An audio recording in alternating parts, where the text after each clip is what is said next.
All right. I'm starting already. Yeah, let's get going. What's the target time? 1 hour. People don't have Less than an hour. Yeah, like People under an don't hour. have more. I'd like to have it edited into an hour. An hour and 10 at the most, under an hour. Yeah, why put out a 3 hour? It was great, but it was a long On addiction, he did 3 rounds of 3 hours on addiction. You know Okay, that? no, not that one, but It wasn't on it Pesach. On Pesach? Wow. Yeah, he knows how to go forever. He said 2-speed was invented for him. Yeah. All right. Welcome, Frumie and JJ. Welcome back. Welcome back. I think last time Frumie was here as well, just without physically being on camera, but behind a lot of the conversations we have had, I think Frumie was a big part of that. I also think that last time we framed a lot of your sharing with your professional credentials as a therapist, and but really what you brought was a lot of your own journey, a lot of your personal opinion, understanding, connection with people and with yourself. And I think that's why it had magic in the algorithms. We were talking that like there was all these rules of how to get a podcast out there, and I don't follow them. I'm not taking pride in it. It's because I'm not there to like follow whatever the algorithm will push. But this episode, the episode we did, has been just hitting targets completely on its own all over the world. And it's been very impactful. So I think that for the last episode, your contribution, thank you. I'm sure it benefited a lot of people, and they say thank you. So thank you. Thank you for being here today.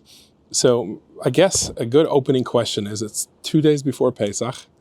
There is 100 reasons why not to do this episode. I know for me, it's been months that I haven't recorded my own resistance to doing this, which we can have a session around, maybe lunch or on camera, but I've had a lot of resistance to record. For starters, I don't like starting and stopping things, and I'm apparently starting and stopping this podcast for years now. And I pulled myself together to do it. So I had a lot of resistance, but I decided it needs to happen. And for you two, I can't imagine what it's like to 2 days before Pesach say, yes, I'm going to do this now. What's that burn? Why did you... Why yes? I know 100 reasons why not. Why yes? But we came up with all the 99. That's why it took so long. But when you finished your podcast, I was very proud and very impressed by it and got great feedback from a lot of people. What I finished off when I listened to it, I was like, this is part 1. It needs a part 2. It was what healthy masculinity is not. So I was very much what healthy masculinity is. Part 2. And then JJ was like, if I'm doing part 2, it's with you. So that's kind of how that ended up happening. And that took quite a while. There isn't a week that goes by, Mati, not 1 week that goes by without someone calling me that they heard the podcast. And you didn't put any money into the algorithms, right? Like, this thing is just... No, I'm against the odds. They don't like me. It's crazy. And people who's never, ever opened up about porn addiction, about sex addiction, about anything, all of a sudden their Spotify says, hey, we think you should listen to this podcast, Sex and Porn with Mati K and JJ. And they don't believe it. They're like, what is this? And they click it, and then they eventually call me. And so, yes, there's 99 reasons not to do this, but there's thousands and thousands of reasons to do it. And that's for the men and women who can benefit from hearing the story. I can tell you firsthand, there were people who were uncomfortable with me sharing some of my experience professionally, personally. I did wake up at 1 o'clock or got up at 1 o'clock to change the settings because trollers and I don't know who decided to make that podcast go away. That was crazy. A lot of real hate. A lot of real hate. And JJ was actually boarding a flight when it happened. And he called me. He's like, do you have this space right now? I'm like, what? Are you in a good headspace right now? I'm like, I am. And he's like, I'm boarding a flight and people are sending me screenshots of like comments on this podcast. And we're both not on social media. So we didn't see them. So we got screenshots from people and it was someone impersonating me, writing, like making as if they were me and writing like really hateful messages.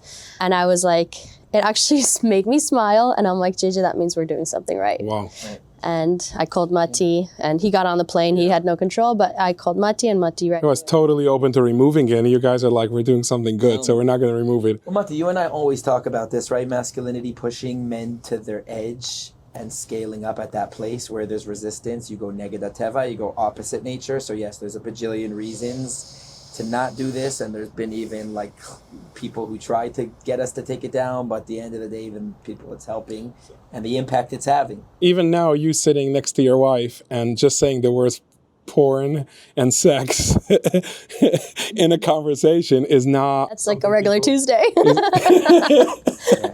It's something that people don't feel comfortable with. For you, you're saying it's a regular Tuesday. How do you think you see these words even different than others see it? Like, what is it like different? I can see this is going to be interesting. Like, who's responding? Like, how is it different for you than it probably is for most, specifically from Jewish? Well, Hashem did us a big favor. Actually, one of our brother-in-laws said that the biggest gift that can happen is because everyone has dirty laundry and everyone has skeletons in their closets. Not one person does not have a skeleton in their closet, but the biggest gift could happen that is the skeleton comes out and just you have to face it. Our skeleton came out and it was out there. And so I knew people knew, and then I knew people knew but never said a word, or I knew people were talking about us, and like I knew people were gossiping, and it was just like some good people, some kind people, and the friends I'm still friends with today came to us. The fact that the skeleton was out of the closet, it just stripped that shame layer away. It had to. We had to work through it and show up to the best of our ability for, as long as we were able to. And so at this point, it's his line of work. 3 days ago, I got a call from someone all the way in Australia, and for an hour straight talking to me about, what she's going through. And this is for her. What is she going through? Yeah. She's going through a lot. She's going through a lot. Many, many years of being checked out and having a spouse that's checked out and not being aligned with herself and not speaking up for her needs and not knowing even what needs to be able to, like what she can ask for. Right. And, this is why I'm here. It's... Yeah. Also, on a very basic level, healing only starts when you face the darkness. And so if you want sex and intimacy to be a beautiful thing that's on the path of healing and connection and love, you got to face the sex that's dark. You got to face the porn that's isolating. You got to face the parts of it that no one wants to talk about or look at it and get honest with those, especially in a marriage. And only then you start normalizing it. And after it's normalized, then you can start bringing the beauty and the depth and the shechina of the connection into it. Without it first being normalized, it's staying isolated. And when it's staying isolated, then it's really, really negative, and it can be really harmful to the family system. There was a time that we weren't able to communicate about, like, it was you took it to your guys and I didn't want to hear. I didn't want to. That's changed a lot. Yeah. Why didn't you want to hear? Like, how do you see your system was around intimacy, sex, and versus where it's now? When we're talking about acting out behavior, because I was extremely reactive and it was extremely painful. So I didn't want to talk about it or even acknowledge or... So could I give some clinical context here? Yes.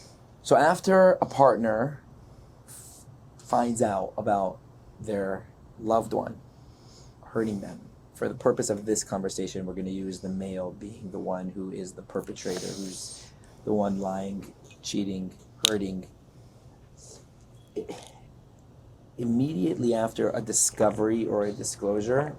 For those who don't know what that means, I recently learned what that means. Discovery is when the partner discovers. So maybe walks in on their partner watching porn, finds out about an affair partner, sees credit card bills. It's any kind of avoidance or whatever they had going on outside of the relationship. Correct. And then the other word is, so discovery is when they find out on their own. And disclosure is when the partner chooses to tell them, I've been engaged in whatever. Okay. Correct. So immediately after. Correct.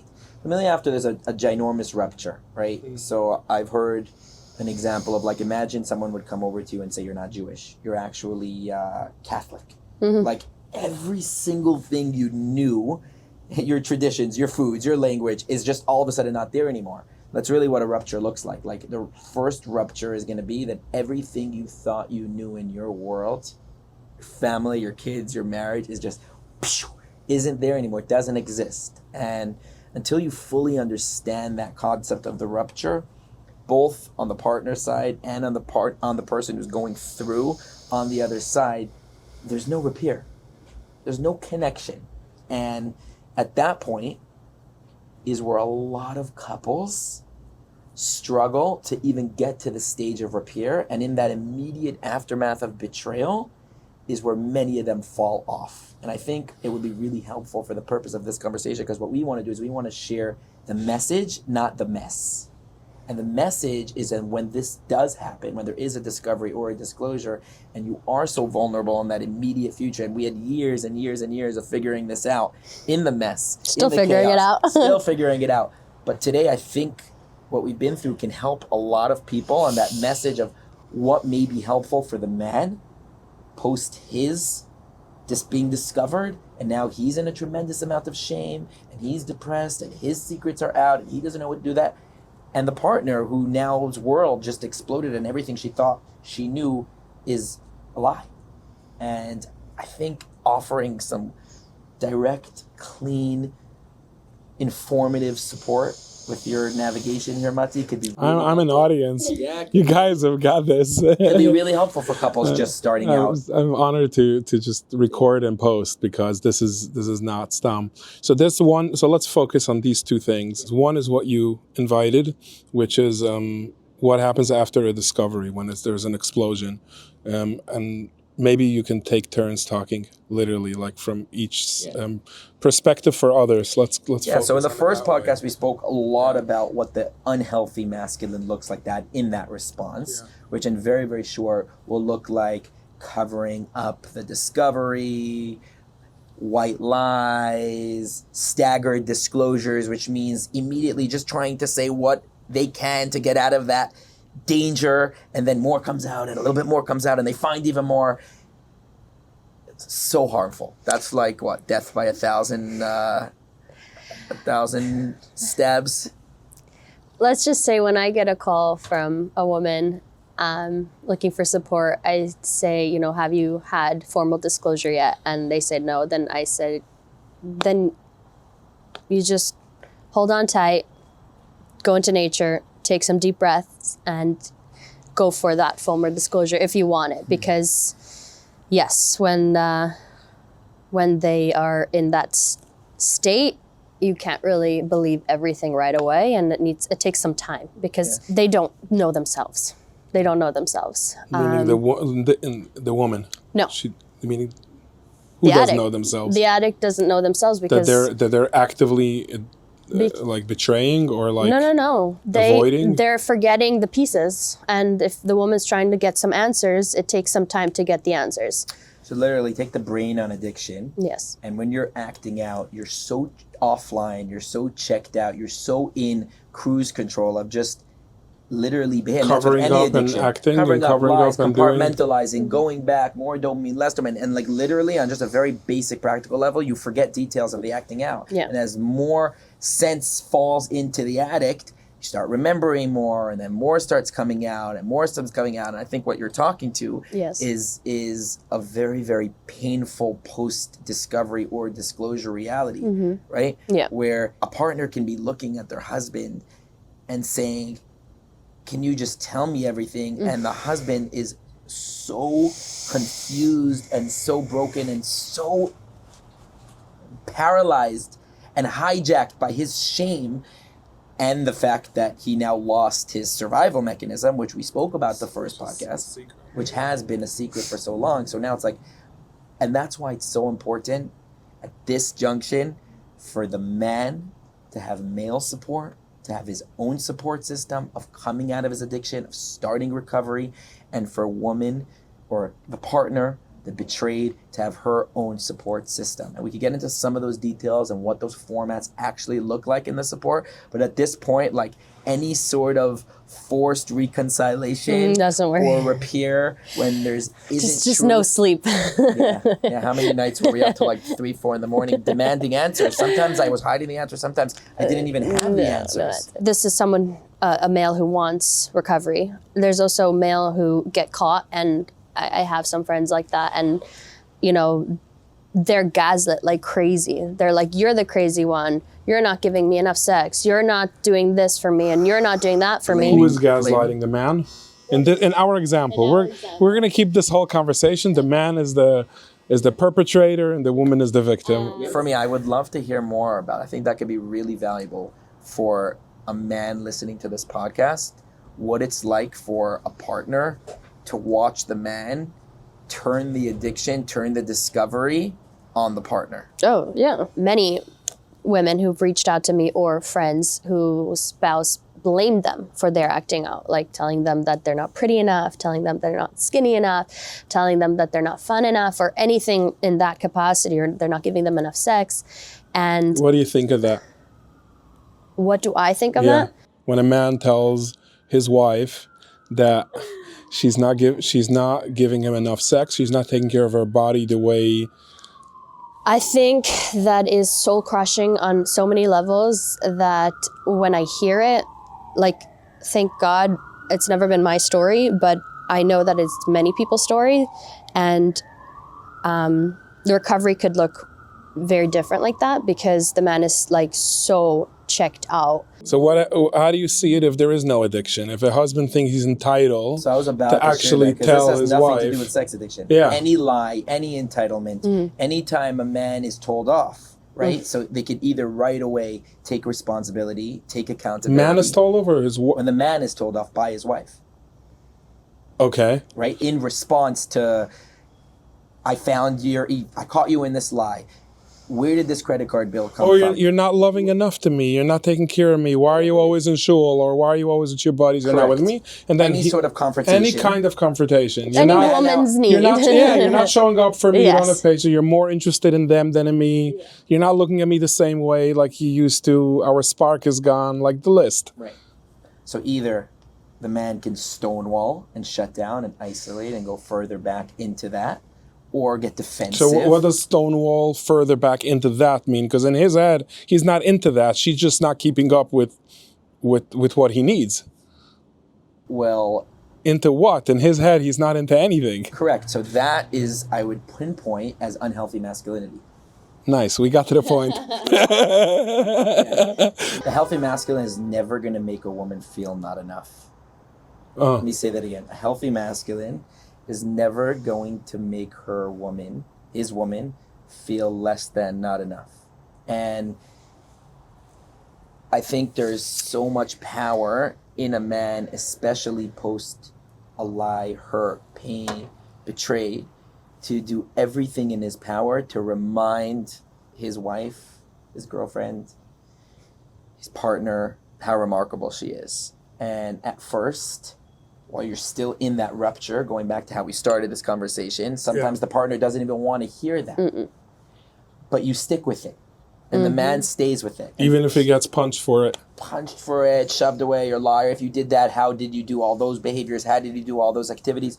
It doesn't matter. Remember, you're not doing this right now to repair. You're actually doing this to get present and honest. And that's why it doesn't need to be something as much as an addiction. It can be on a day-to-day where a man is working actively to be on his best so he can understand his partner. So he can fully, not change her, not want her to dress a different way, to actually learn to love the partner. And those lies and those secrets and those compartmentalization is pulling them away, pulled me away, thinking that there's something better or someone better. Until I realized, you're the most perfect, beautiful woman in the entire world, and you're everything I wanted, to fully allow my heart and my walls to come down and open so I can actually feel that, and you feel seen and you feel enough. Which means that the shame will close a man off from his true want. Correct. And that's that early discovery and disclosure. Or actively being avoidant, or he's out for lunch, in whichever way, whatever his way of doing that. The shame becomes too much. And when the shame becomes too much on a man, right? What does that look like to a girl? Ugh. To a woman? So unattractive. Right. So say more. It's like they turn into a little boy. They're a child. Yes. Right. Yes, very much so. Yeah. The thing we came up with a term like that. Often women call men that they're feminine. They're not feminine. They're kids. they're children. They're just little kids. They don't exactly Because the understand. feminine actually doesn't fall apart. How many women? Well, we can't. That's just how it is. We can't. Yeah. Although I encourage women to be able to fall apart. And I mean, every time someone calls me, I'm like, if you have kids that are under 18, you are responsible for them. That's the reality. So is the dad. But if he's checked out and it's not even safe for the kid, then you are responsible for the child. You need to make sure that they're safe. Drop them off by your mom. Drop them off by a babysitter. Put them in school longer. Get more help and break apart. Like, fall apart. Like, So where was a place that you were able to do that? where? Yeah. With who or where were you able to fall apart when you were watching little kids and little babies, and I turned a lot to friends. with these friends that were going through similar things, or Some and some. In terms of, family, friends, you very much help with the kids I think as you're well. now a support for so many women. Sorry? You are a support now for so many women that are in this place that they don't know exactly what's happening, or it happened, they don't know what to do. And so that's what support looks like. and during that time, like when you were working so hard and constantly overwhelmed and holding it together and pulling it together. I ended up in the hospital with stomach problems. I had, skin problems. I would say hovering most of the time, not really in here. The stuff's real, man. Marty, Yeah. you and I, do so much men's work today, and this is why it's so important for a masculine to be living in his masculine power, so his wife doesn't have to hold it all together. That's really the job of the man in a home. I think that's a good place to start, is when a woman comes upset. It's not a time for him to unload and explain why he's not being the man that she wants to be. Or why it's her fault. Of course. Right. God forbid. That's not the time. Unrelated if he's engaged in any kind of it's just the basics of So what's a healthier response? What's a healthier response? Fermi comes to me and she's really angry about something or upset about something, and that's something that my ego's hurting and I'm triggered. Yeah, for me it's to not make excuses, to actually listen. I think that's and I think that takes years for men to get good at. Meaning to get good at not feeling destroyed. For me, it took years to not getting destroyed every time my wife is upset at me. Like, Yeah. I can stay whole even if someone is upset at me. It's that simple. Still having a hard time with my parents, but working on that. Yeah, I think in the beginning we were very much in you in the first podcast you mentioned the emergency room and then afterwards different triage and then bliss. In the beginning there was more like JJ focus on JJ, Frumie focus on Frumie, whatever that looked like, different treatment plans for either of us, different support for either of us, and now we're so much more tapped into honestly the way Hashem created a marriage of the masculine and the feminine, because once he was able to be in his masculine, I was able to be in my feminine, and I was able to finally, I always, I try my best, but now I'm able to be present, feel, take what he brings home and turn it into something, or even encourage him to go out and encourage In the him few years that I know the two of you, it's interesting because in my eyes, since I know you, you're in your role of healthy masculine, showing up, the good man. But in the few years that I know you both, recently, I think it was just recently when we went on a men's retreat, was the first time that I noticed you seeing him off outside. And I was like, you must have been doing something really good. Like, you actually were out there with I don't know how many kids on your arms, knowing you're staying alone for 3 days. You actually saw him off with a smile, chilled, and I was amazed at I remember your smile. You're like, whoa, this is crazy. Yeah. Laylee earlier tonight brought out a sweater. I noticed that she brought me a sweater. She came out of the dryer or something, and she noticed it's chilly for LA, and she brought me a sweater. And I think that men are demand these things. As man, that's a given. I provide, you bring me sweaters, and you see me off, and you let me do my thing, and that's sort of a given. And I think that what we're talking about is that nothing is a freaking given. given is that there's kids that need money, which he provides, let's say, and the woman. Some men don't. Yeah. Some of my some of my friends or people that call for support don't. I mean, I keep on saying people that call for support because our story is kind of out there. There's some like very, very orthodox people in the mental health field who have our numbers, and the men kind of call JJ and the women call me, and everyone thinks it's not in our community, it's not in our community, and it doesn't discriminate, it doesn't. So that's why I said people who call me. Usually I get that first phone call, and then how much time do I need to recover after that?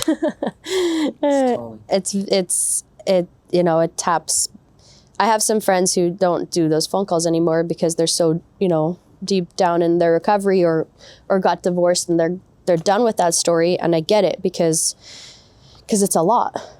The pain, listening to the pain is... Especially when it's not in a flow of repair or anything. Yeah. It's just so scattered and broken and mysterious. Yeah, and they always ask the same question, like, give me a magic wand. Tell me what it's going to look like, and then we'll put in the effort. And what does it look like? If someone, it looks like you seeing JJ off, even though he's leaving you home. But what's the effort? The effort that they want to put in. Let's talk about repair. You have to have someone willing. It's both? a usually when the woman's calling for support, look, everyone's different. There's some women who find a credit card bill that didn't sit right for them, and they're like, I'm out. I'm out. And then there's other women whose husbands did crazy stuff with, put them actually in physical harm, and they stay.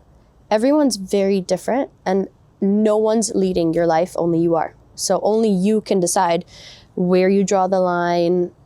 It's funny because at one point in our life, I had a line drawn. Like a boundary. I had a certain boundary, and due to my circumstances, I was very pregnant, and I couldn't follow through with the boundary. And Hashem literally decided for me that right now you're just staying here.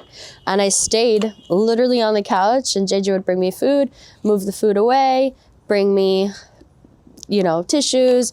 I just sat there, and he took care of the other kids, and I just sat there, and it was around Hanukkah time, and I'm not very I don't daven in a siddur often, but that's when I connected a lot to Hallel, and I davened Hallel, and I said, you know what, Hashem, I guess you decided for me, so I'm gonna take this whole decision and all of it, and I'm gonna put it right back to you, and you're gonna make it so clear to me if I need to go, and that's, I just took 700,000 pounds off of my entire body, and I gave it over to Hashem, and to this day, Hallel is very dear to my heart. And that's the power of circumstances. Some people would say, I'm out, but due to circumstances, they would actually stay, and that's the guidance to try, and they'll see where it leads. They have kids. A lot of people stay for their kids. Financial. And that is it's not fair, maybe, and that's part of the guidance, that this is what we're going to do today. I'm actually going to be here even though I don't want to.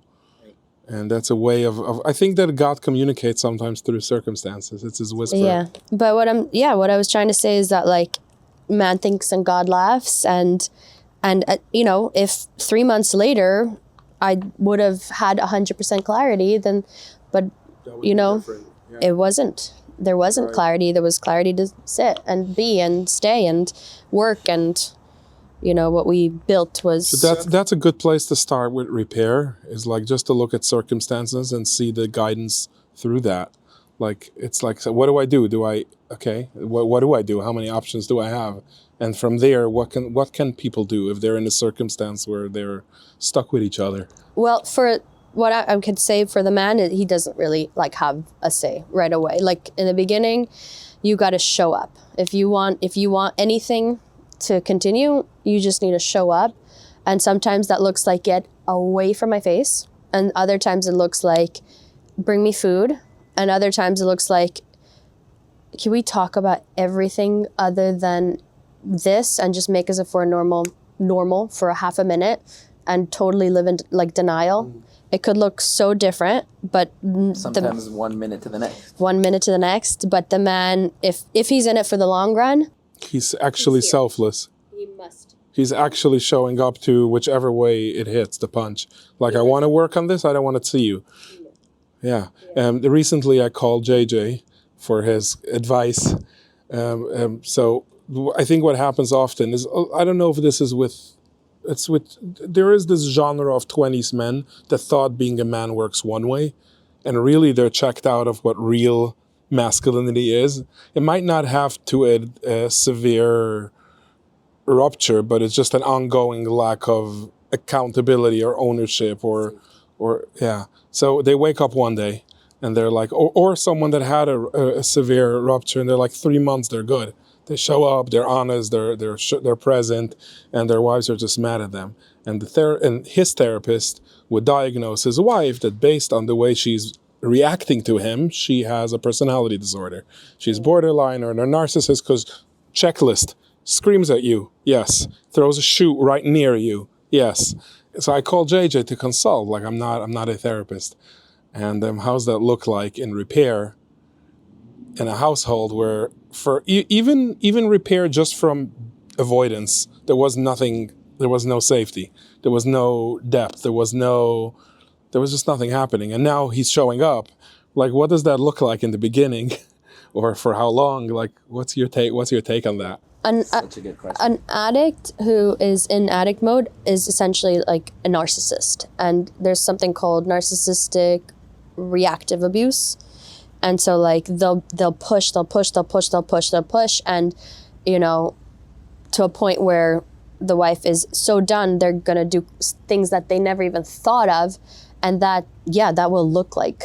Like the wife has a personality disorder. All of the above. It will look like that, but it's reactive abuse. It's a reaction. You push so much, or you, yeah. It's crazy. It's. As a guy in relationship with men for my whole life, I think men being avoidant, checked out, is one of the hardest things to sort of navigate. It's like this brick wall that like, I want you, but you're not here. This needs a conversation, but I'm not going to have it. And it's very much on his terms, sort of. So,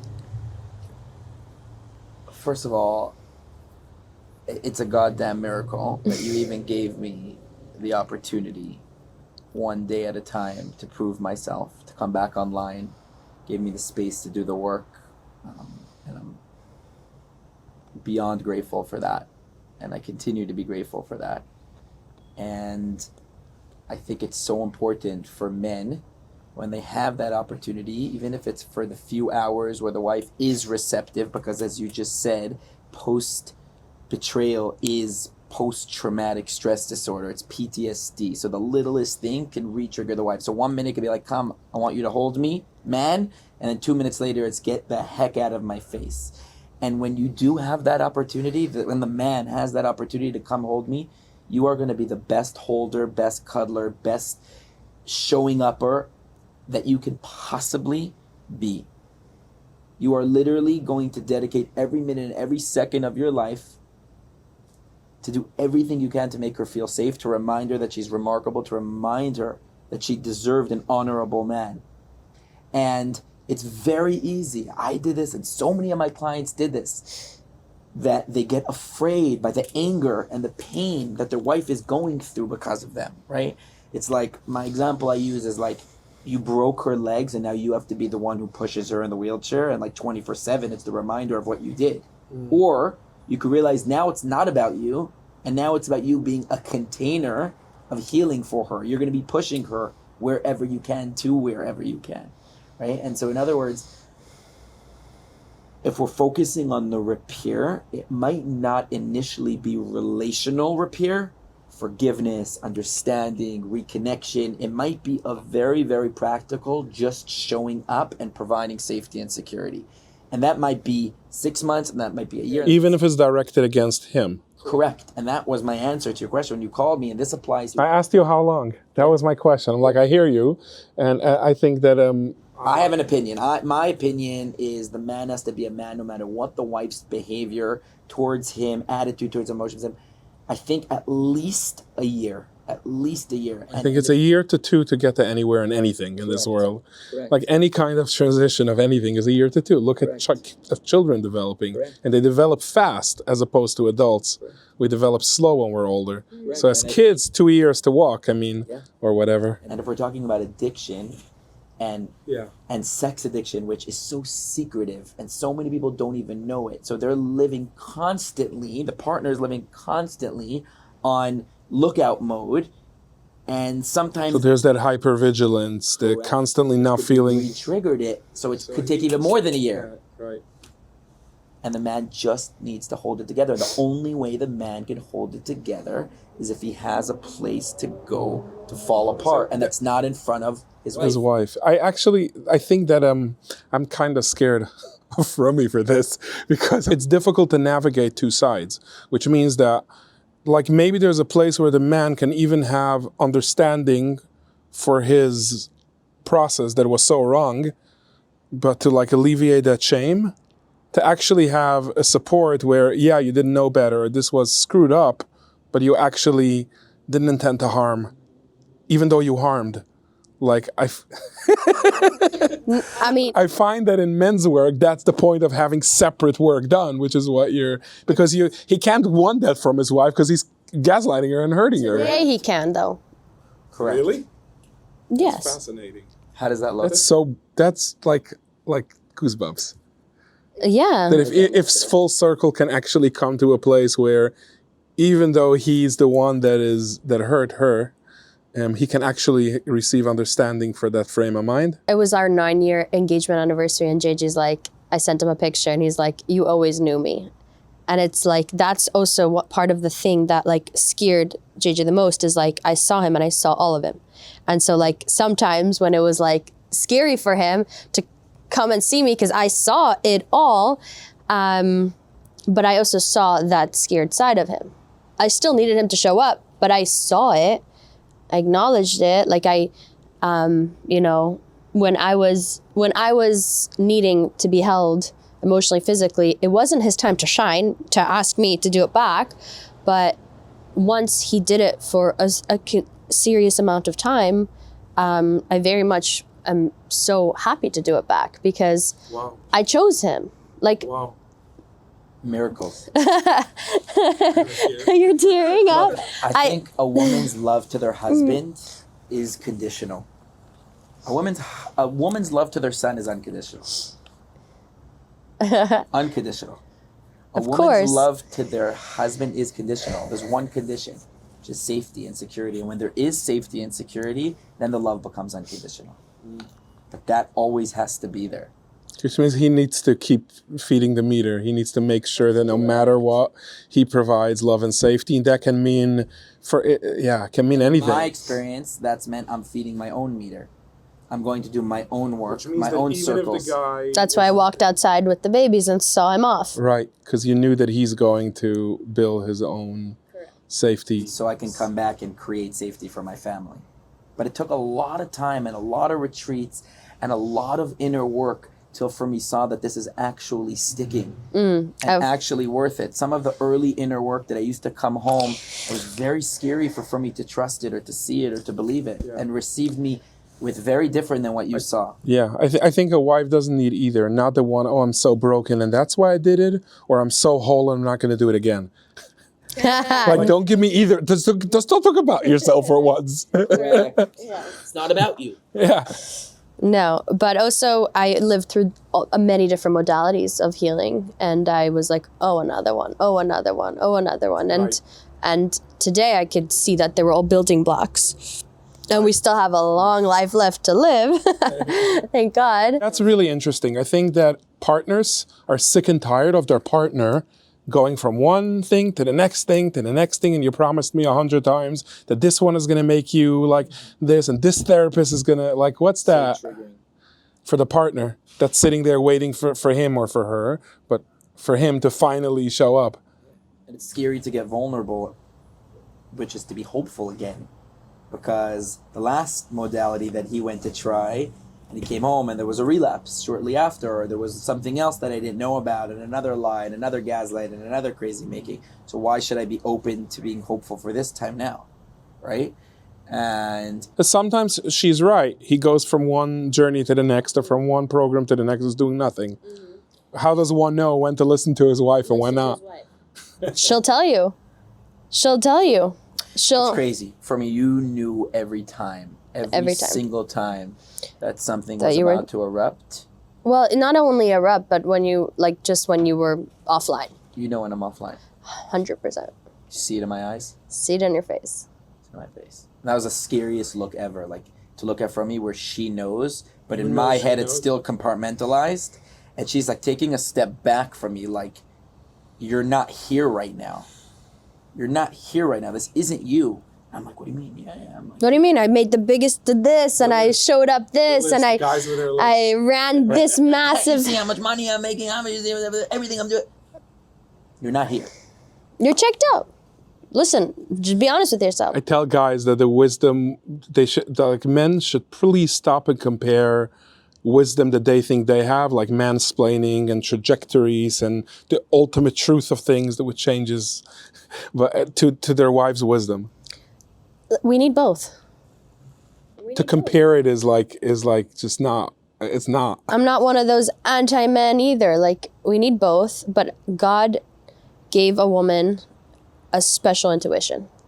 And so when, women call me and I'm like, what do you feel? Like, what do you actually, like, I'm not going to ever blame a woman that, like, she should have known, because first of all, if we grow up in the Frum community and we never, ever think that can happen. It's not in our radar at all.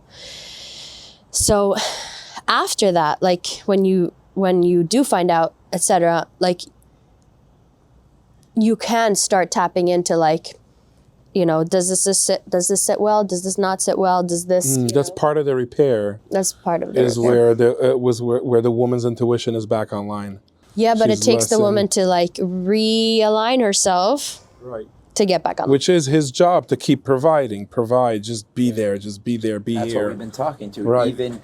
Right, as long as she's not actively leaving or getting divorced, even sometimes, even when she is actively try leaving, to do everything you possibly can to show up. Correct. Yeah, I mean, separation is important too sometimes for the physical. I think if we're here to share a message, if a woman does call you and says, "Should I leave him? What should I do? Should I stay? Is he ever going to change? Is there any sort of hope? How are you still married?" What would you tell them? Well, I tell them why I'm still married, and. You're just opportunist. Sneaky. Well, one of the big things I say is that no matter what happened, like, JJ was always willing to figure out what we can do. Like, he never, like, was like, I'm beyond repair. He was always like, okay, we're gonna figure something out, different treatment plans or whatever. That if they ask me. So if I'm never going to tell someone what to do, because it's not, but I'm going to say it as it is. I'm going to say, like, this, a woman called me, and this is from a week ago, and she's talking, and I'm not going to go into detail with the things that she said, but it would kind of, to me, it felt like taking a knife and, like, stabbing myself in the heart and, like, twisting it and then pulling it out. That's the pain I experienced just hearing it. And she sounded numb. Absolutely numb, saying it like it was a story. And I was just like, are you alive? Because I know she's not. And I point out, like, you are in so much pain. And this is a coping mechanism or tool that Hashem gave us so that we could survive the craziest things. But just pointing out that, like, right now you are in so much pain that you are so numb. And if you want to stay there, that's okay. But I'm going to point it out. And I'm going to say what you are experiencing or went through is not normal, is not okay, and is pain beyond words that needs to be felt. And once, repair happens and once healing starts happening, you actually feel it where it's stored in the body, different places, and different people have it stored in different places of their body. And, some people end up in the emergency room or end up with severe, chronic diseases from being constantly triggered or in constant PTSD. So I'm going to say it as it is. So. But he promised he's never going to do it again. Actually, sometimes they're like, yeah, but what are my options? Right, which is the circumstances guidance in a sense, which is sucks, but. I'll always say, like, go to a trained professional. Like, there is therapists out there. There are Rabbanim that are very educated, and there are Rabbanim that are very not educated. Make sure you get to the educated ones. It's such a tough thing. Like, how does one know that the guidance that they seek is good? Well, we believe in Hashgacha Pratis. So I believe in Hashgacha Pratis. So I hear what I need to hear in the exact time. So if someone says something a little more harsh, then they could give the feedback that was kind of harsh, but there's Hashgacha Pratis involved. But there are Rabbanim that are very not educated and should not be talking at all. And so making sure to talk to the right people. I think the same happens with therapists. Like when a therapist of a man that was avoidant for many years, he didn't know better, didn't act out or anything intense, didn't do anything crazy, but he just didn't do anything crazy. And meanwhile, the wife is raising the kids, and so if his therapist will diagnose his wife without ever meeting her or understanding the severity of what it's like to be his wife, it's a little bit uneducated. It's like there's a book and a checklist, but there's also so much more. No. Guess what happens to those women who we were just calling borderline personality disorder and crazy when their man starts being a man and starts becoming online? Guess what happens? All of a sudden, not so borderline. Not so borderline. This is so tough because I think that specifically if the man is not sort of amending in making amends, it's like he actually has to commit to see what happens for a year, for two, which is really what it takes. I think that the work of divorce, like people don't know when it's time to pull the plug. It's the same work as marriage. Like the work of divorce is the same work as marriage. It's just showing up to what is and taking a risk. And some men feel their wives' anger post-betrayal, and they don't want to subscribe to the fact that maybe one day she might be willing to let me back in or forgive me. Right. Or they don't want to commit to the unknown of what this process is going to look and so like. therefore today they're not going to show up as a man because right now it's too hard to feel the shame from their wife's anger or pain or feelings. And then what happens to the wife's ability to feel in those moments? They start closing out more and actually pulling back even more. And so if there's a hope for a couple to be able to repair, is that you really focus on that initial rupture, understand my shame, the walls that I'm putting up, which led me to my acting out to begin with, and slowly bring those walls down, open my heart. And just show up. And when we're talking about professionals, or just understand that there's a long process here. To the women, in the beginning, go to your girlfriends. Go to your, they should show up for you, and I pray that they do, but who should show up for you? The husband. But don't rely on that as the repair plan. In the beginning, go to your girlfriends, go to the beach, break some stuff, throw things down. I always say, we tried our best, but keep your kids somewhere, you are responsible. Away from the chaos. I would keep them away from the chaos, although they feel every single thing. And go out with your girlfriends, go dance, go out to eat, swipe his credit card as much as you want. Obviously, I'm joking, but go take care of yourself. Get that brow treatment. Go get a massage. Go get therapy for yourself. Don't wait for couples therapy if they're not willing to. Go get therapy for yourself. At one point in our repair was a lot of couples therapy, and I was at one point we looked at each other, we're okay, it was great, we maxed out, we need to do our individual work. And when I went into my first individual work, it was what is your goal here? And I was my goal is to have a backbone. Give me a backbone that And That you'll be okay no matter what. that I'll be okay no matter what. Yes. And, you know, Not reliant on my behaviors or my future Or anything. my outcome. Maybe Well, sometimes that's what the circumstances. here's the thing, like, No. you know, the shame and the story and the details and the message, not the mess. Everyone has a skeleton, and some look like, you know, a spouse, you know, dying of cancer, and some suddenly getting into a car accident. Everyone has something that they need to, you know, have a backbone for to get through Life. a lot, to break down and have the right people to break down to. And, you know, ours is more private because of the story and, you know, not anymore, but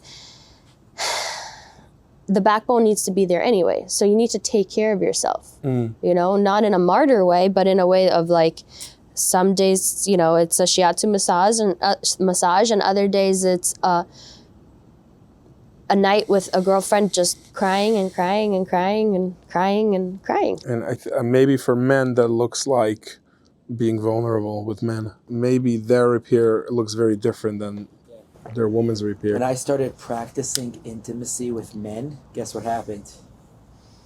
What happened? I started gaining intimacy with my wife and with my kids. What does it mean, intimacy with men? Letting men see me.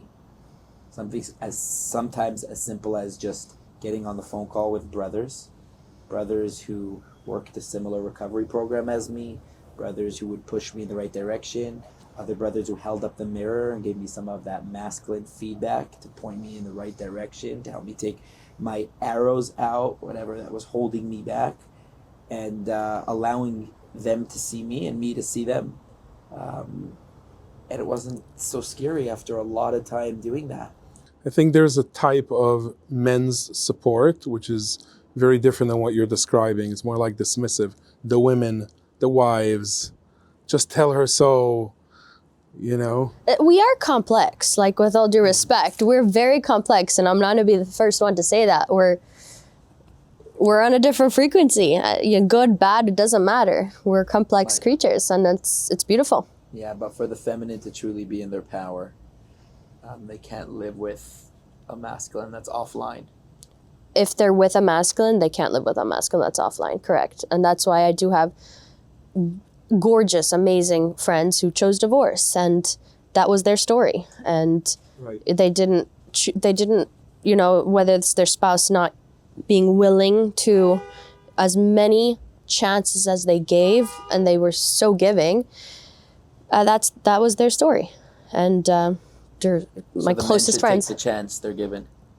Men should take the chance they're given. That's, you know, divorce was their story. What does healthy communication look like if a man is not reactive to blame or upset or his wife's needs? Even if he has his own, what does healthy communication look like? Like it responds to his woman, his response to his partner. Yeah.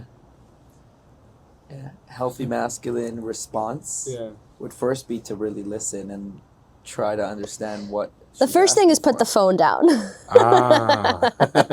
Simple as that. Simple as that. Just, put the phone down. Whatever is... Sometimes I tell people hold space for your partner, and they come to me after if it was in a group. They're like, I have no idea what that word means. Yeah. It's almost like a healing abstract word for a lot of men. It can be, but what it really means is give her the space to feel, give her the space to... What if it's not nothing is enough?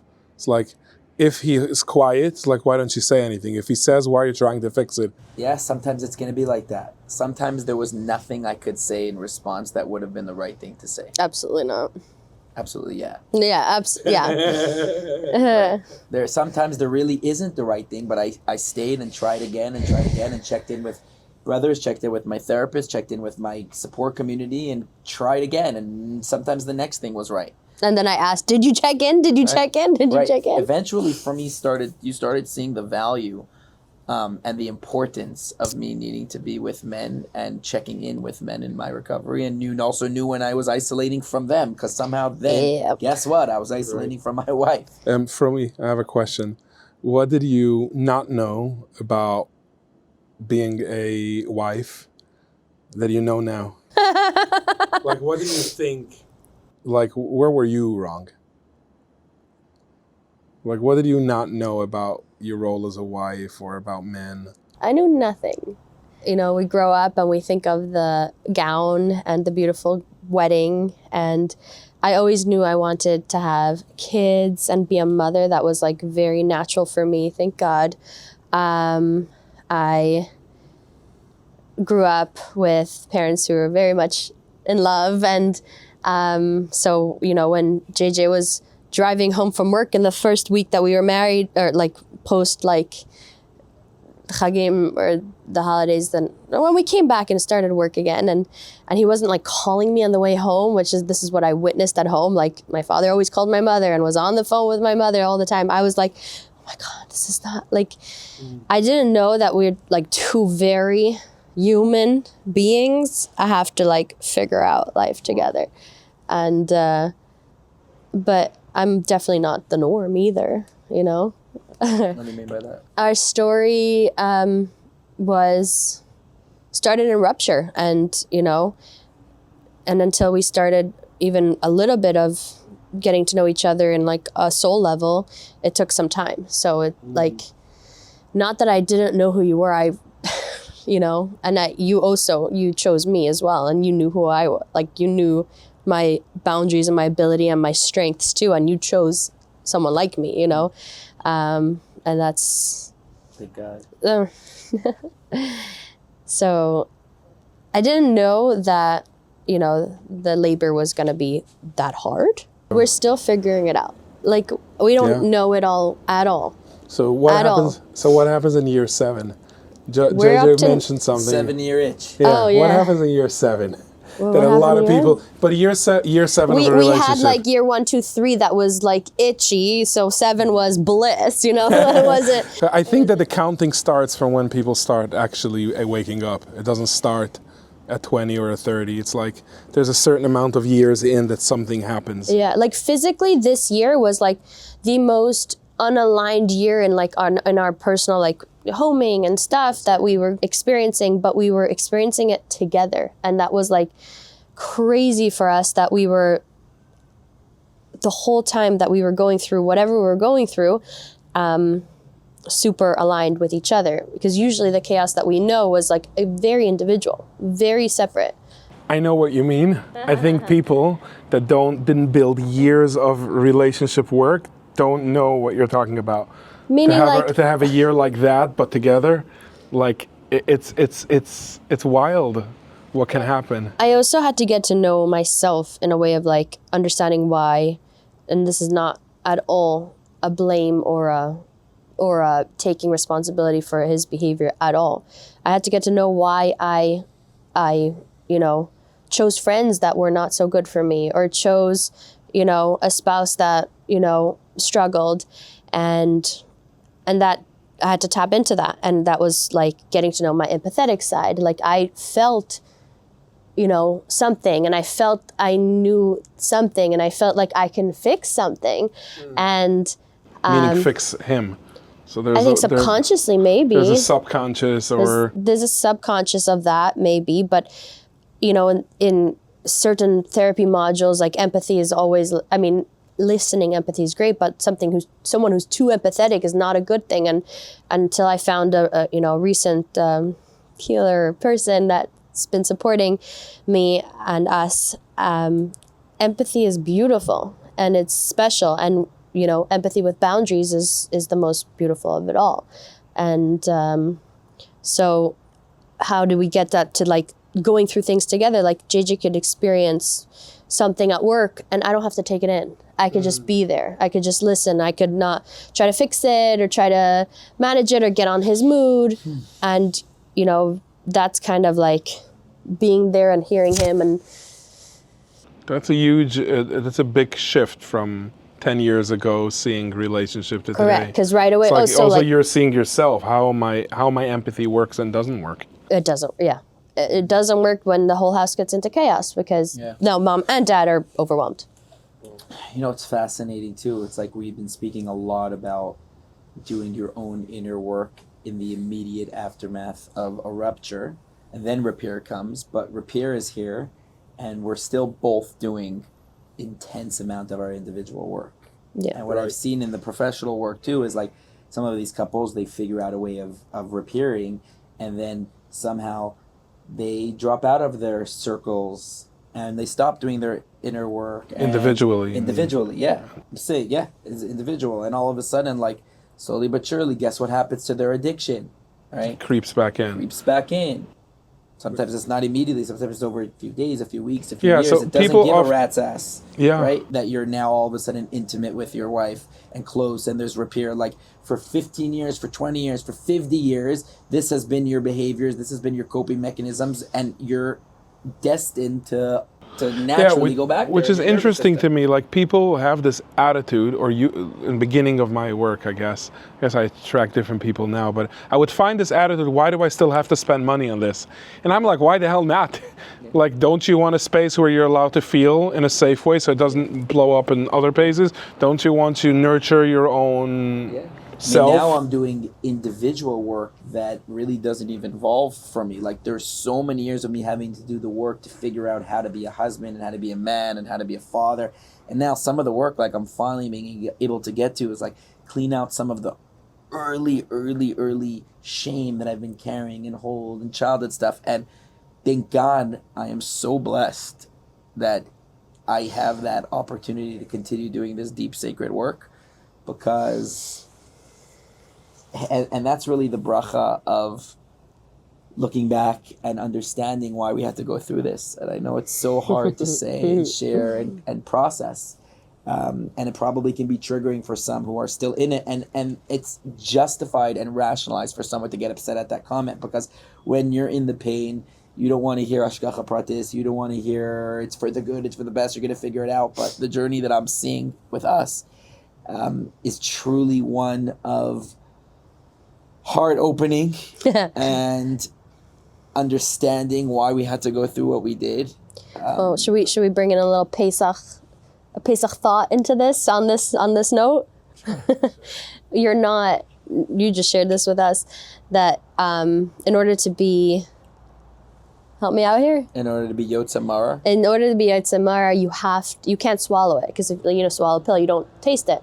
You have to chew it. You have to feel it. You have to feel the Mara lo Yotze, right? If you swallow the Mara, you're not Yotze. You have to chew it. It doesn't say that about peer. anything else.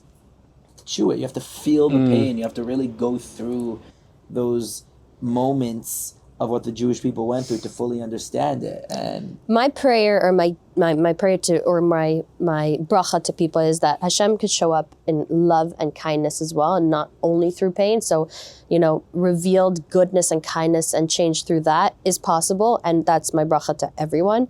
But life does happen, and we are in a physical world, and the pain needs to be felt. It needs to be experienced and felt. And as much as I tried, and I have a very clear memory of probably 6 months of suppression, of deep suppression, of you ended up having a medical problem, I ended up having medical issues, and it manifests as it creates something in you, and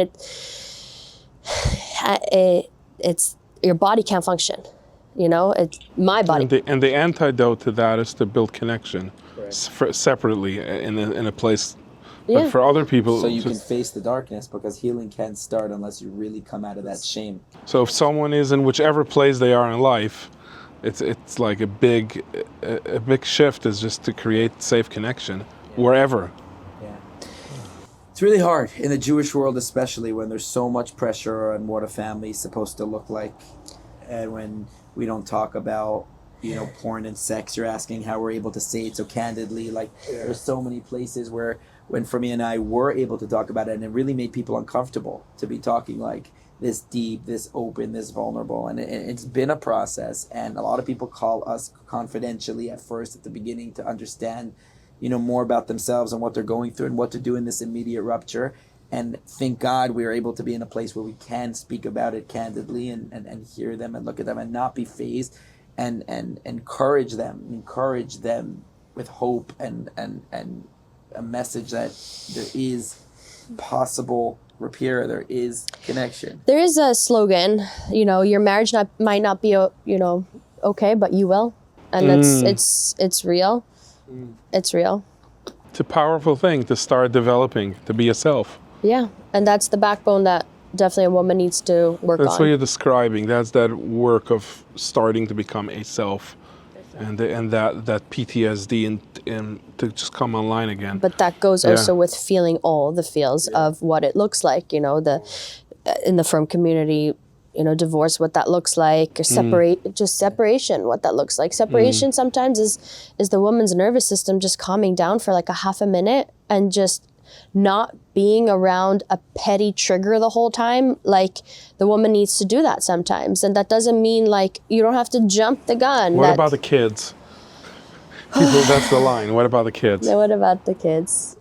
God blessed us with beautiful, delicious children who are sensitive and feel everything, and they know everything. I mean, they don't know everything, but they can feel when we're not in our bodies. And at this point, you know, JJ will jump in when I'm kind of overwhelmed, and I can jump in when JJ's, you know, a little overwhelmed.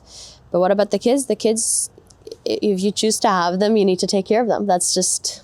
So when people don't want to separate, or like they just want to pretend everything is okay, so the kids does that work? Everything is okay. Clinically, does that ever work? You know what the solution is? What? Where the kids see you doing the work. Whatever that looks like. Yeah, I mean, no, that's not separation or... It's the work. Pretending. It's they're actually seeing whatever that looks like. They're human, and they do the work. Correct. They go. So if that for a therapist, he's like, someone asked him if mom and dad just show physical affection in front of their kids, and he's like, listen, if you fight in front of the kids, then you better show some affection in front of the kids too. It's beautiful. Recently, someone mentioned to me that he has very frum Hasidic parents, and the one thing they've done, like no videos in their house, like real frum, they showed affection, like nothing crazy, but they did touch. Right. So how do you see sex versus intimacy? What's that like? I'm sort of rewinding, but sort of bringing it back into the repair process. Like, how does it shift? What happens? I think you were describing if the man has a lot of demands and he's not getting them, and he's rationalizing his behavior because he's not getting so and so. So what does it look like later? What does this guy not know about sex that is different than that? Like, blah, blah, blah. I don't know how to phrase it. Yeah, I think what you're asking is what's the role of a true masculine in sex? Yeah, how does that shift in year 7, 8, 9? Like, when people wake up, how is that different? I heard some wise words once. She tells you when, you show her how. Right? Which means even when there is repair, or even when there wasn't such a big rupture, women are going to have different types of moods and emotions and feelings, and it's incredibly important for the masculine to approach that from an unselfish place. And imposing or pushing or needing can actually be a very unattractive and unsexy thing for a partner. And I think some of our deepest connection is when you feel that, right? And it just really answers your question, like what is the right way in a masculine way is no. Sometimes it could be weeks, months, and years of no sex, of no intimacy, of no connection, until the man continuously and consistently shows up, and something switches where the woman says okay, I'm ready. Here, I'll allow you to come in. And then is where the masculine really steps in and makes it completely about her unselfishly. That's, I'll tell you how, right? I'll really be able to honor you and worship you and give you what you need. And then it's really beautiful. Something I always invite the women to do is to get recentered with themselves, right? Like, what do you actually need? What do you actually feel? Where are you actually at? And so when someone has PTSD, they're not online. And so their bodies are checked out, and that also comes out sexually checked out. And so, yeah, you could sit there like, and, you know, but there's no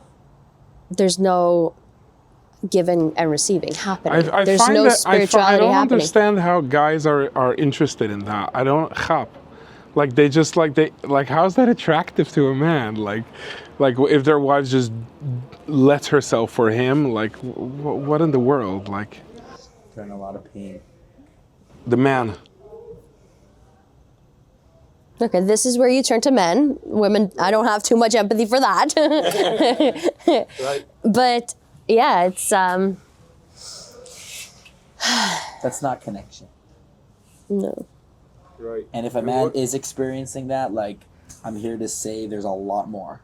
Oh boy, there's a lot more. That's so like what shift? What's the shift? Let's say from The woman's sex in her to feminine. to intimacy. What does that intimacy If the look woman's like? in That's her different. feminine. What does that look like?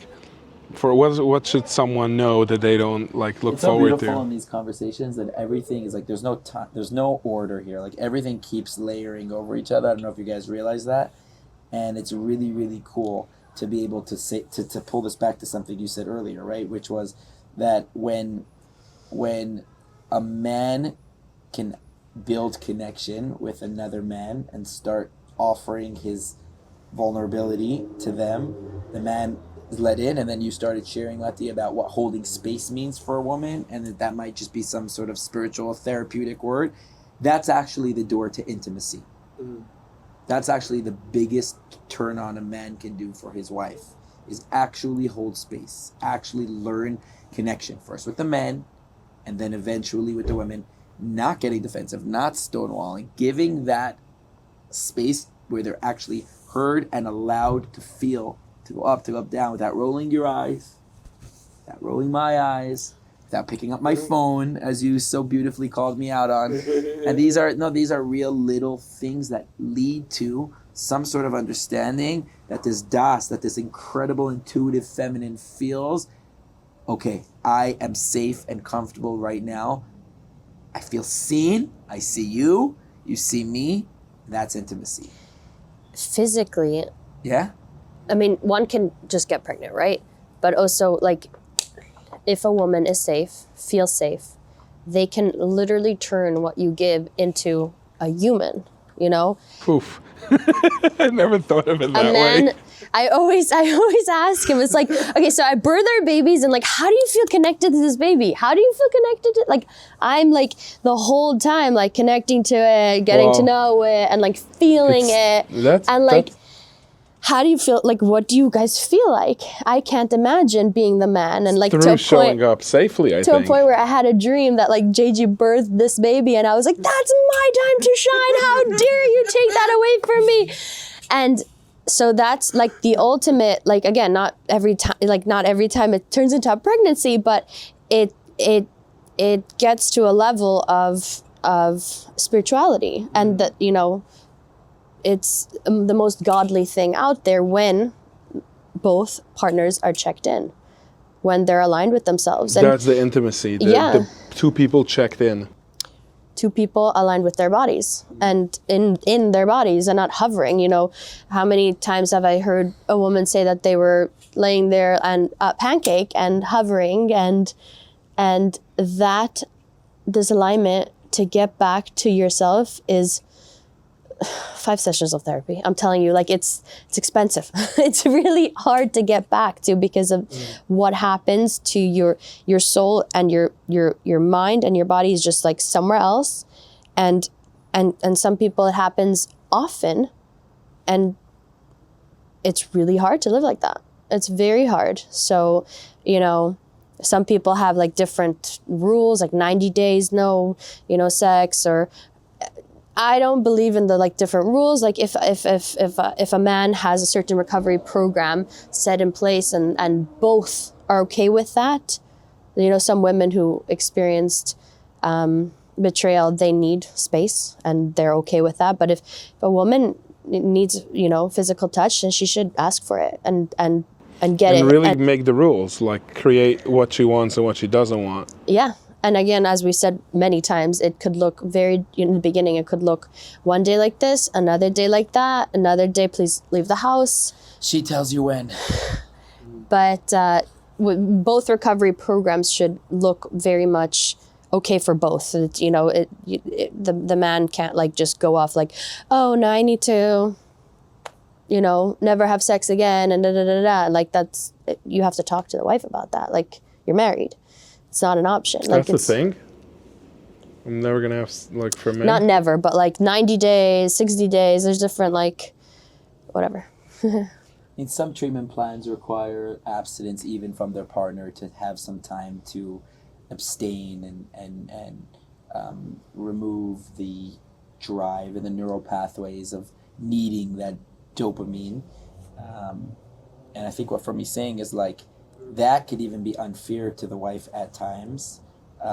And what I also see is like a lot of partners, and tell me if this has been an experience that you've seen or a pattern, who want to get physical touch or want to have sex with the person who hurt them, and they feel very, very shameful towards that, and so they kind of like unjustly prevent themselves because it would kind of be like forgiving them. Yeah, forgiving them. And one of the best things my friend told me is like, they took away so much already. Don't let them take away physical touch if you want it, and if you don't want it, I think the conversations are so healthy to have with friends. But then just to communicate what's actually happening. You're not forgiven, but I want this. Okay, but I'm not asking for forgiveness, but I want to show up. Like it takes time to have the capacity to speak. Yeah, absolutely. What do you think is wrong with 12-step program? In the beginning, it's a life source, like, keeping someone alive, whether it's someone who can't share with anyone that they're around or thinks that they can't share. That's okay, that's their choice, but they could go into a place where they're seen, they're safe. There's people who one day you could be like this and the other day you could be like that, and it like totally makes sense. It's a necessity. And then it also taps into, I can also only talk about like my side. It taps into like, what's your part in this? What's your problem? And it's important. We're two humans, and it's important to, take responsibility where you need to. But very often there's like a lot of like blame or blame involved, or like even like they are very strict about boundaries, and no one tells you what to do or like, tells you how to run the 12 steps. But, it's kind of like a little shameful if you have a boundary and you don't follow through with the boundary, but then like, and it's just not the right time to follow through with the boundaries because of circumstances, then it could, get tricky. I have some, there's beautiful 12-step programs, all from 12-step programs, all from like, it doesn't matter religious, no religious denomination at all, but it was very necessary, but it's the triage. Because it gets you, I don't know, this is just our experience. It makes you like think that you have a problem. And Hashem made us beautiful. Like Hashem created our bodies to be self-healing. He created us whole. We are a part of Hashem. This is like, like God's here. He's here. So he's not going to make a mistake. Although we have to do cheshbon nefesh and understand where we're coming from, but living a life towards like the whole time thinking that there's like a problem. So it's really powerful to get started. My experience has been go and stay and continue adding other ingredients into the cocktail. Is that accepted in the 12-step world? Yeah, it's accepted by me. It's accepted by me and some of my close brothers. And go and stay open and go add things. Yeah. Which is a real tricky thing, which we spoke about a little before, is like sometimes partners are tired of adding another thing. Well, sometimes it could be just what can give me a different fix, what can give me the healing. I can tell you like this, for a long time, I wanted healing. I demanded healing. Give me healing, do this, drink that, go there, go here. No one could give me healing. No one could give me healing. Healing is within my heart. Healing is here. I have the answers. No one could give me the answer to understand why I did what I did other than me and my relationship with Hashem. And in spaces of honesty and connection, I can do that work. inwardly with me. Some people go to 12 steps and just using that honesty and connection and journaling and step works, they change their lives from A to Z. And some people, just the reality that their journey needs something else to be able to really go inwards to their heart, and they need more. And so whether that's... You're saying is to be open and really be open. Yeah. I have a friend who we did meet initially through, the program, and very, very close friend. And then I did different modalities, and I'm still very much on call and have, we have active chats and still very much, I believe in support, human support. But when I came back from a different modality once, they were like, the Frumie I knew was like it was someone, it was not with someone else, but something in you changed. And that was scary for them. And it's true. A certain way of healing could get you to exactly where you need to go. And then if you want to, and if you feel like you can, take it up a notch and take it up a notch. And I mean, ultimately we're not running after healing all day long, but at that point we were still looking, I personally was looking to release some of the, pain or anger or frustration that was stuck in me.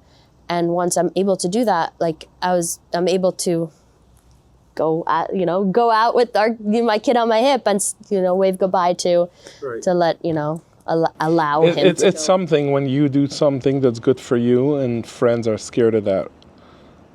It's like, ooh, who are you becoming? I don't like who you're becoming. But this is good for me. But I think it's tricky to know who to let in for feedback and who not. But a good friend will want what's good for you. And Right. it'll take some time and readjust, and that's okay. I mean, the proof is in what? The pudding? If it does better, it'll show. Which is my overall tripping out with psychedelics. Is when plant medicine is great, but it doesn't show anywhere, ever. It's like why I like my wife not liking plant medicine. Someone keeps me here. Because it has to show. It has to actually... And then there's people who could do plant medicine and it actually shows. And they're actually integrating it into their every single day life with action. Yeah. And with presence and with power. So any modality will show based on what we do after. Men will use 12-step to go be away from their raging wife too. It's an option too. They could sorry, I gotta go every single day. No, you made beautiful That's children what with your wife. No, you have these beautiful children with your wife that you're responsible for, and not every single day do you get to go and have your time. I'm sorry, you have to be. Your wife has to be okay with it. There's a term for that, spiritual bypassing. To find the spiritual practice and bypass presence. Yeah. Do that with religion too. Religion, yeah. Pesach. Look, I think that's the message and not the mess. The mess is so easy to talk about and to air out and to feel, and there's time and place for that. But I really see the message that while sometimes circumstances are to leave and to separate, Frumie and I can be here to share our experience personally and where it's taken us professionally to help so many, as a message of hope that there are so many tools if you're willing to do the work, if the man is willing to be able to learn to build capacity for his wife's feelings and emotions, and stay with it, stay with the anger, stay with the pain that sometimes he himself, that I myself created, and it can be such a reminder of all my shame to look at, and I'm so terrible, I'm so bad, look what I created. It's really just gentleness and softness and forgiving and the actions, building up again and stepping up again and scaling up again and having people in your life that see you and mentor you and guide you through that exists. It exists. We exist. It exists. You exist. If someone So is powerful. inspired to help themselves, and whichever way, do you think that disclosure is required? I think it's important that people know that it's a person, that the answer doesn't exist. There is no clinical answer to that. The book can tell you one way or the other, but it's really going to be up to the couple. What I want to say to that is, if you want deep intimacy, if you want deep connection to happen, if you want, what we're experiencing, today, then, and I'm so excited what the future has in store, then I have to be honest with myself of what I need. And I have to sit down with myself and see, like, is this information just because I want the knowledge? Is this information because my soul really needs it? And as long as, like, there's a certain part, you'll feel it if I'm kind of resisting a little bit, or if I'm in PTSD a little bit, and you'll be like, everything okay? And, I'll be like, I have a question. And then he'll be like, oh, sometimes it's like, oh no. In the beginning, it was like, shoot, she's triggered. It's crazy. Today, it's like, okay, for me, you have to show up for the kids. You got to show up for yourself. You got to show up for the house. Either you ask the question, get the answer, follow through, move forward, or can you actually show up the way you want to for the rest of the day without asking the question? And it takes a moment, think about it, and sometimes I choose not to ask the question right there and then because it's not worth it. And then I'll ask the question either later, or Hashem just removes it from me. So. What takes time? What? What takes time? Everything. Nice. What God's takes time? timing is unbelievable, though. Yeah. There is no mistakes, and the people who's come into our lives, the people who's left our lives, each and every one of those experiences taught us something. Yeah. Oh my gosh. Who to stay away from, who to come closer to. Yeah. Wow. Even just thinking about this, Mati, it's like moving from Mexico to LA, and like the first few days, you coming here, we connect, and you being this huge part of taking me to my next step in my own recovery and in our marriage. It's unbelievable. If I would have met you 5 years ago, I don't know if you would have been able to give me that experience. I don't know if I would have been ready for that experience. So timing is, sometimes it happens quick, sometimes it happens forever, but there is no mistakes. It's like Hashem's timing is unbelievable. And how people get aligned, where they were at that journey, how, like, it's clear to me that certain clients come into my life at a time where I just finished doing something that they need now. That's mind-blowing, how people show up to allow us to integrate our growth. Yeah. So we can actually own the growth too. Or people show up and then you have to set some serious boundaries and you're like, oh, I don't want to do that. Yeah. But like, that's why they came into your life. And then like, they'll try to creep back in. They will try. They will try. And that's the job that we need to do in that moment. But yeah, healing takes time. Frumie, JJ, thank you so much for doing this. I respect you, I honor you, I appreciate your share. Thank you.